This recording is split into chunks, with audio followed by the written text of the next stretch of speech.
Shalom Bapak Ibu Saudaraku yang dikasihi oleh Tuhan kita Yesus Kristus. Kami ucapkan selamat hari Minggu.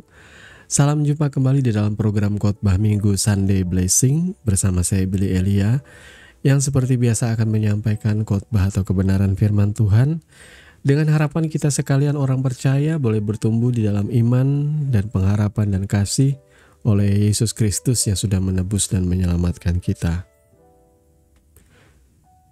Di dalam khotbah Sunday Blessing di hari Minggu yang penuh sukacita kali ini, kebenaran firman Tuhan akan mengangkat judul Dosa yang tidak mendatangkan maut.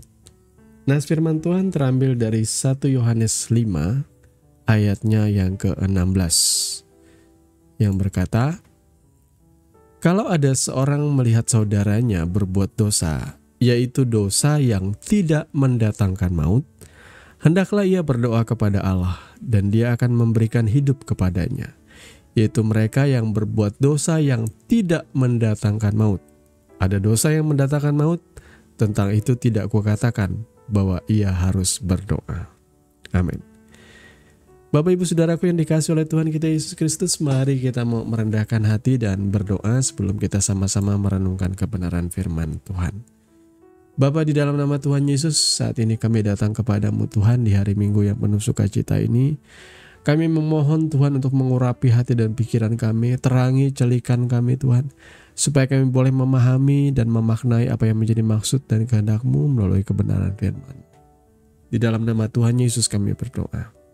Amin. Nah, Bapak Ibu Saudaraku yang dikasihi oleh Tuhan kita Yesus Kristus, jujur dan terus terang, apakah pernah muncul dalam pikiran saudara ayat firman yang baru saja kita baca tadi?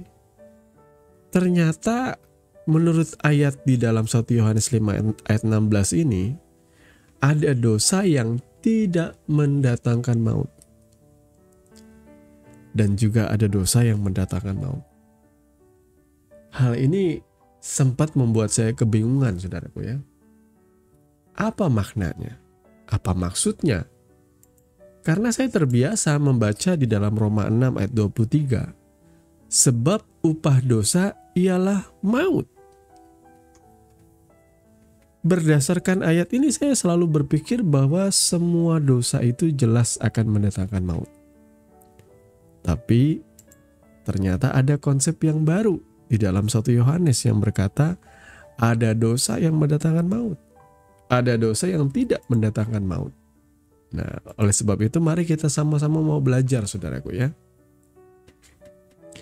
Karena di dalam ayat ini, walaupun ada dosa dikatakan itu tidak mendatangkan maut, sebagai seorang saudara, kita sebagai saudara yang melihat saudara kita yang lain berbuat dosa, tetapi dosa itu tidak mendatangkan maut, maka hendaklah ia berdoa. Maksudnya kita berdoa kepada Allah, supaya Allah memberikan hidup kepadanya, yaitu kepada mereka yang berbuat dosa yang tidak mendatangkan maut.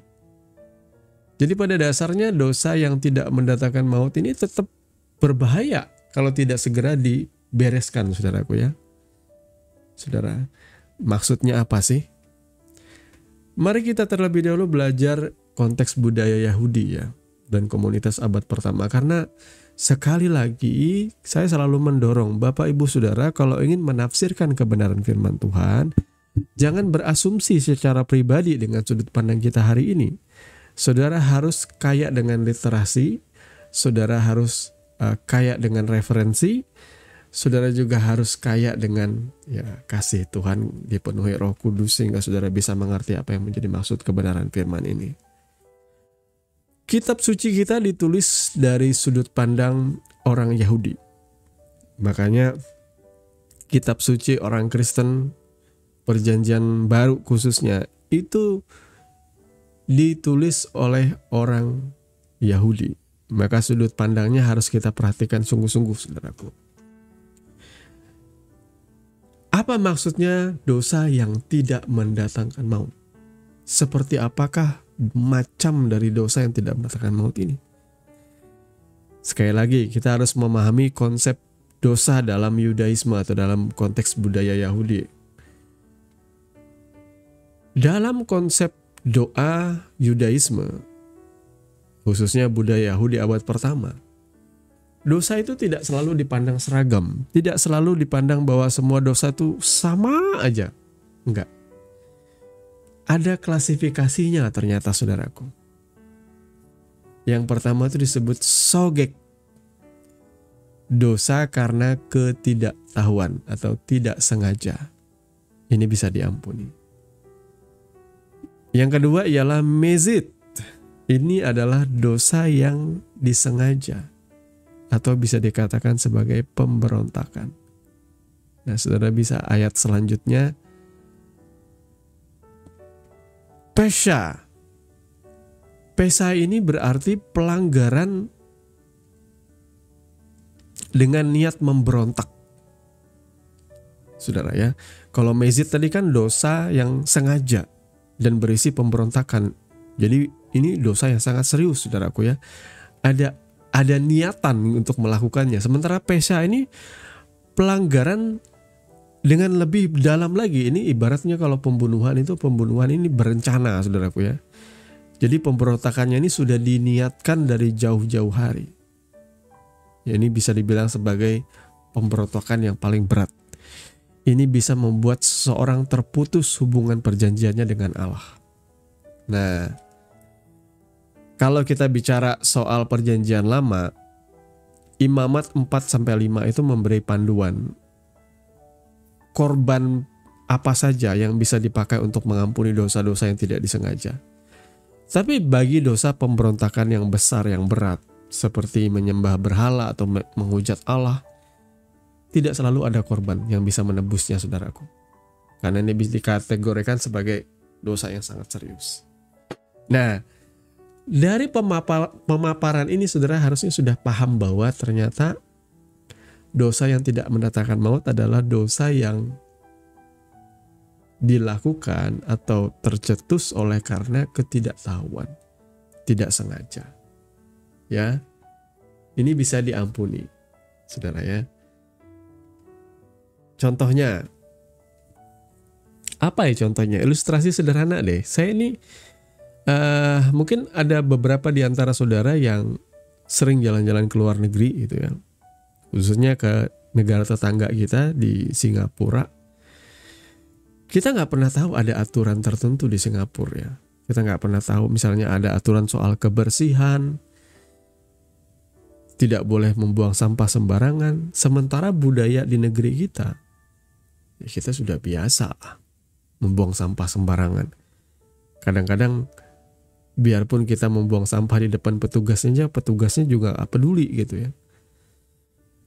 Dalam ketidaktahuan ini kita berangkat ke Singapura. Dan di Singapura misalnya katakanlah saudara sembarangan makan permen karet, lalu permen karetnya dibuang sampahnya sembarangan, ditempel di mana-mana. Dan ketika engkau ketahuan, engkau kaget. Ternyata engkau ditindak oleh aparat setempat. Bahkan dikenakan denda yang lumayan mahal. Saudara harus menanggung itu karena ketidaktahuan saudara. Sebenarnya itu sih nggak salah sebenarnya saudara ya. Tapi karena ketegasan daripada pemerintah dari Singapura ya tidak ada alasan, no mercy seperti itu. Saudara harus tetap dihukum, diberikan denda yang berat. Nah, seperti itulah dosa yang tidak mendatangkan maut. Sebenarnya dosa yang tidak mendatangkan maut tetap ada dosanya saudaraku ya. Tapi saudara terampuni oleh karena saudara tidak mengerti. Saudara nggak ngerti. Ada orang-orang yang berpikir bahwa dosa itu hari ini, katakanlah hari ini ya. Maaf, kita harus bicara terus terang. Terlepas dari kebenaran orang banyak ya. Apa tanggapan Bapak Ibu Saudara mengenai yang namanya seks bebas? Bagi orang yang moderat, bagi orang yang santai saja, orang kan berkata ya nggak jadi masalah, selama suka sama suka kan nggak apa-apa, seks bebas, walaupun belum menikah. Karena seks bebas kita harus akui hari ini adalah bagian dari intimasi hubungan muda-mudi yang berpacaran. Ya, tidak lengkap hubungan muda-mudi kalau tidak melakukan hubungan suami istri walaupun mereka belum menikah. Ini kebenaran orang banyak dan bukan rahasia, bisa dibilang orang rahasia umum ya. Muda-mudi saat ini pacaran Bahkan mulai dari SMP, SMA, tidak sedikit yang sudah kehilangan keperawanan, tidak sedikit yang sudah terikat dengan namanya hubungan seks bebas. Saudara, kalau saudara sudah tahu bahwa ini dosa dan pelanggaran, dan saudara tetap melakukannya, itu namanya dosa yang disengaja.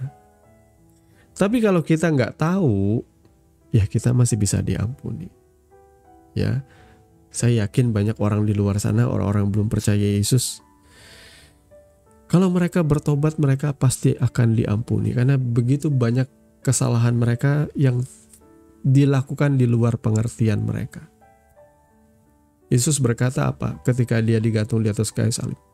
Ampunilah mereka sebab mereka tidak tahu apa yang mereka perbuat. Sebenarnya ini adalah sikap bagaimana kita seharusnya menurut ayat pembacaan kita tadi ya, mendoakan saudara kita atau siapapun mereka yang kita tahu mereka berbuat dosa dan mereka butuh diselamatkan. Maka kita harus berdoa. Ya, saudaraku, doa itu adalah sesuatu yang penting sekali. Termasuk di dalamnya peran komunal, peran dari sebuah komunitas, ya.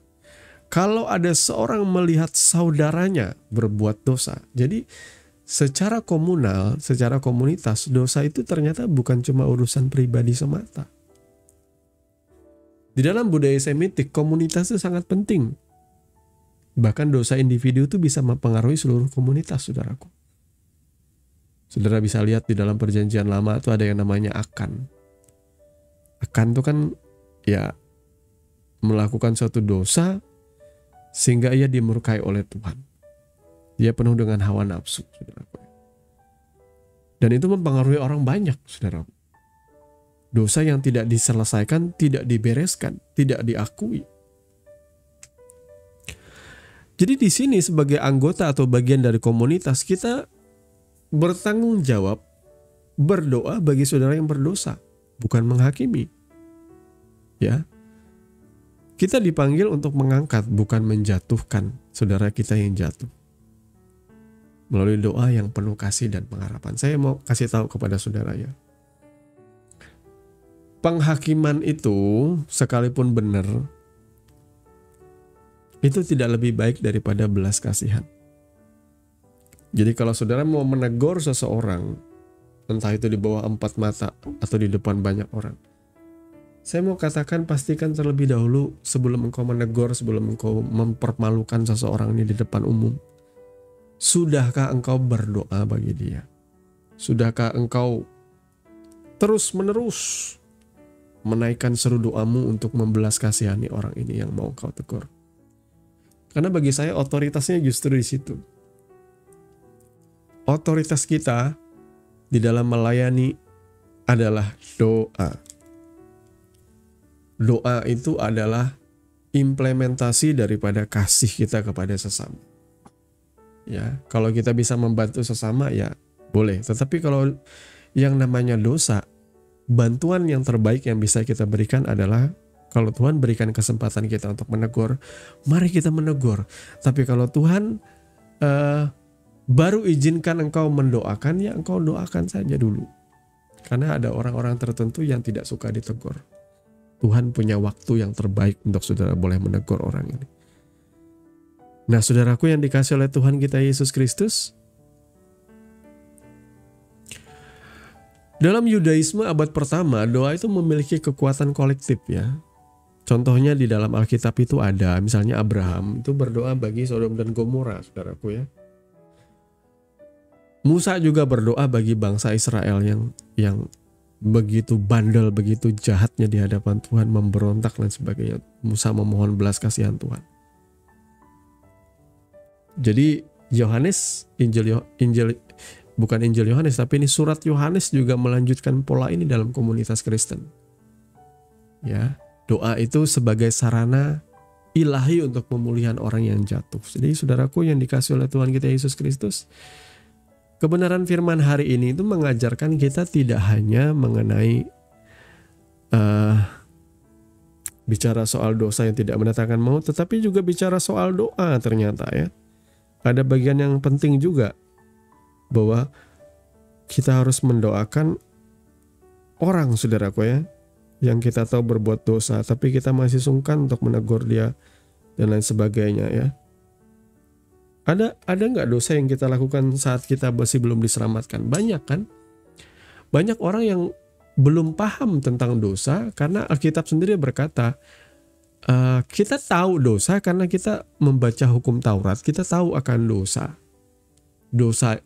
Dosa itu diperkuat oleh hukum Taurat. Semakin jelas hukum Taurat memaparkan apa itu dosa, semakin kuat dia. Ya, upah dosa ialah maut, saudara. Tapi kalau nggak ngerti, ya diampuni sebenarnya oleh Tuhan. Diampuni dosanya, tapi kita sebagai orang percaya harus mendoakan, ya. Harus mendoakan ketidakmengertian orang-orang di sekitar kita. Nah, Bapak Ibu Saudaraku yang dikasihi oleh Tuhan kita Yesus Kristus, ada dosa yang mendatangkan maut. Ada. Banyak penafsir Yahudi dan penafsir Kristen awal mengaitkan itu dengan istilah penolakan terang secara sengaja dan sadar. Yang kedua, penghujatan terhadap Roh Kudus. Yang ketiga, meninggalkan iman dengan sikap membangkang atau menyangkal Yesus. Ya, saudaraku, apakah saudara sudah melakukan satu di antaranya? Hari ini orang boleh dengan bangga berkata, aku hari ini meninggalkan Yesus dan menjadi mu'alaf. Ya silahkan saja. Kelak orang yang saudara sangkal akan melakukan hal yang sama. Dia berkata, aku tidak mengenal engkau. Saya sudah sering kali menyampaikan hari ini dan itu begitu menyedihkan. Jangan bangga saudara sudah meninggalkan Yesus. Jangan bangga saudara ketika engkau sudah menolak Roh Kudus. Jangan bangga karena engkau meninggalkan iman dengan sikap yang merasa sok punya kuasa dan sebagainya. Hati-hati saudaraku ya. Hati-hati supaya engkau jangan jatuh. Jadi Bapak Ibu Saudaraku yang dikasihi oleh Tuhan kita Yesus Kristus, dosa yang mendatangkan maut ini berbahaya sekali, saudara. Bukan karena Tuhan tidak mengasihi, bukan karena Tuhan ketika ia berkata tentang yang itu tidak aku katakan bahwa ia harus berdoa. Maksudnya tentang dosa yang mendatangkan maut, ya nggak mesti didoakan karena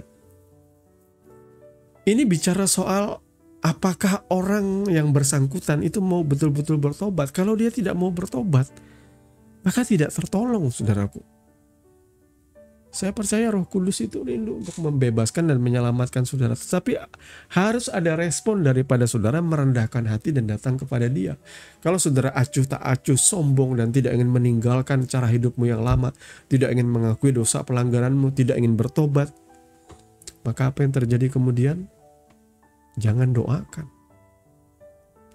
Ini bicara soal peringatan bahwa sebenarnya Tuhan bukannya tidak mau menolong, tetapi ia sudah dari awal menolak kasih karunia anugerah Tuhan. Jadi Bapak Ibu Saudaraku yang dikasihi oleh Tuhan kita Yesus Kristus, semoga saudara boleh memahami rangkaian kebenaran firman yang kita sampaikan kali ini. Jadi dosa yang tidak mendatangkan maut sekali lagi adalah dosa yang tidak kita mengerti sebelumnya. Jadi kita masih belum paham bahwa itu dosa. Namun bagi kita yang paham bahwa itu dosa dan kita melihat saudara kita melakukannya, mari kita membawa kasih kita dalam doa syafaat kita. Doa yang berisi belas kasihan kita memohon kepada Tuhan supaya ia boleh diselamatkan. Tuhan kiranya memberkati kebenaran firman-Nya dan mari kita berdoa. Bapa, dalam nama Yesus, terima kasih karena Kau sudah mendidik dan mengajar kami. Dan di kesempatan kali ini Tuhan, sempurnakanlah kebenaran firman itu. Kiranya Tuhan tanamkan di dalam setiap hati supaya kami boleh bertumbuh dalam kebenaran yang sejati, Tuhan. Terima kasih Bapa, kami mengucap syukur kepadamu. Dalam nama Yesus kami berdoa. Amin. Bapak Ibu Saudara yang dikasihi oleh Tuhan kita Yesus Kristus, Anda baru saja mendengarkan kebenaran firman Tuhan. yang kami percaya boleh menjadi dasar dan kekuatan di dalam setiap kehidupan saudara. Sampai bertemu di dalam renungan Sunday Blessing yang berikutnya. Kasih karunia di dalam Tuhan kita Yesus Kristus menyertai saudara sekalian. Shalom.